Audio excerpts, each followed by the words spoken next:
Catus Maximus here, this time with 7 air tools that you need to survive the zombie apocalypse. And I'm actually not trying to promote Harbor Freight here, but a lot of these tools were from my heyday of basically shilling Harbor Freight stuff, which I don't do anymore because Harbor Freight's got ahead of themselves and they have very strict return policies now. Mainly because, in the instance of a lot of these tools, I get them on the open box shelf. People return a lot of stuff at Harbor Freight. Part of the reason they do have more strict policies now.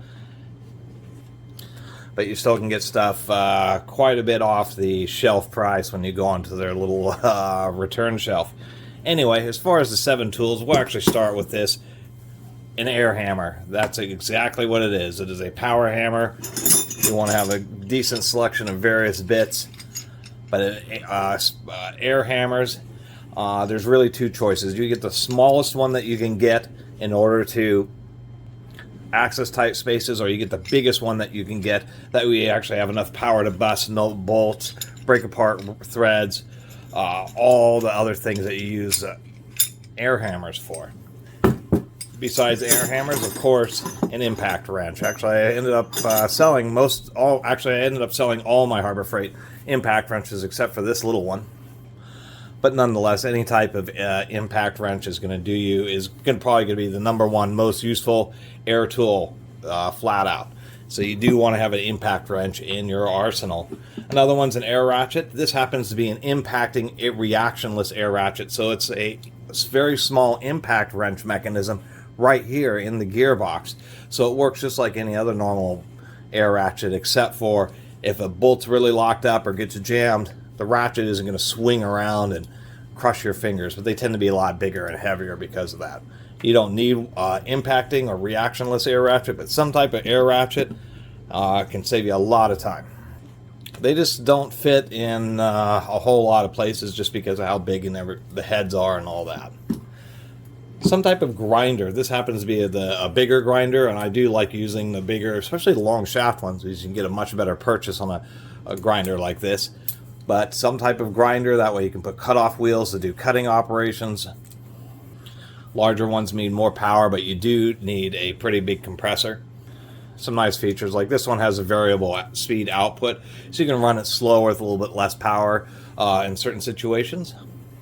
But it's another critical tool, some type of air grinder.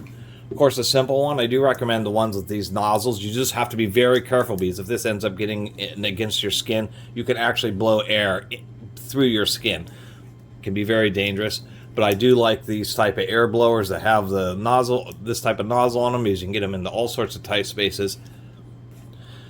They're just so useful in so many situations. One of them in particular, which I like, is if you're replacing spark plugs after you pull off the spark plug boot, before you actually remove the plug, you can use this to get around the plug and make sure you get all the dirt and particles out from around the spark plug before you actually change it. That way you don't get particles actually inside the engine. We have this, which is a needle scaler. I recommend these over sanders and that type of stuff first, just because you can use them to blast away rust and paint and weld slag and all sorts of stuff. They get in the tight areas, and because they have these long rods, all it is just a machine that uses actually something like this that's just hammering against these rods really fast. And so that's what it's doing, is it's just like you're taking a rod and hammering it against the surface, and these work absolutely great for so many types of cleanup situations, and the fact that they can get into very tight spaces because of these little rods. And last but not least, some type of air drill. If you're going to get one air drill, it's hard to recommend between a faster 3/8 or a slower and heavier duty 1/2 inch. I generally would recommend a 1/2 inch, just because if you are drilling smaller holes, you can still do it. It'll just take a lot longer because of how slow it runs.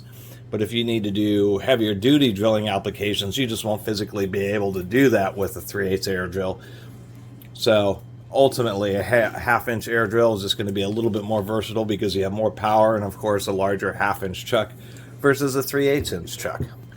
So that ends up being the 7 air tools I recommend to survive a zombie apocalypse. There's of course tons of other different air tools, tons of all these styles of air tools, bigger and larger ones.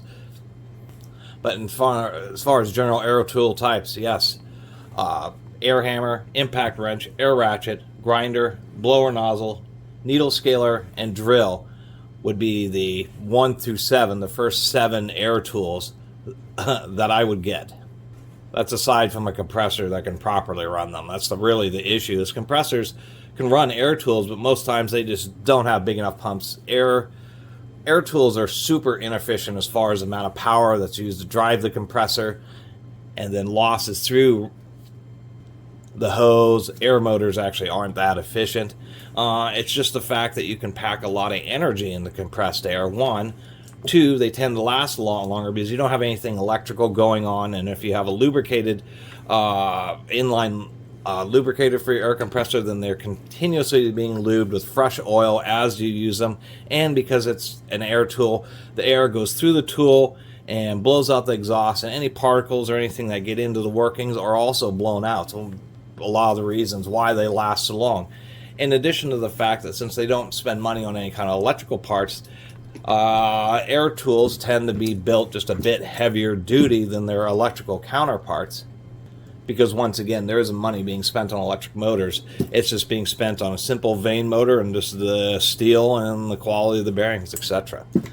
Anyway, I really appreciate everybody who's been watching and subscribing. If you haven't subscribed, please do. Until next time, Catus Maximus out.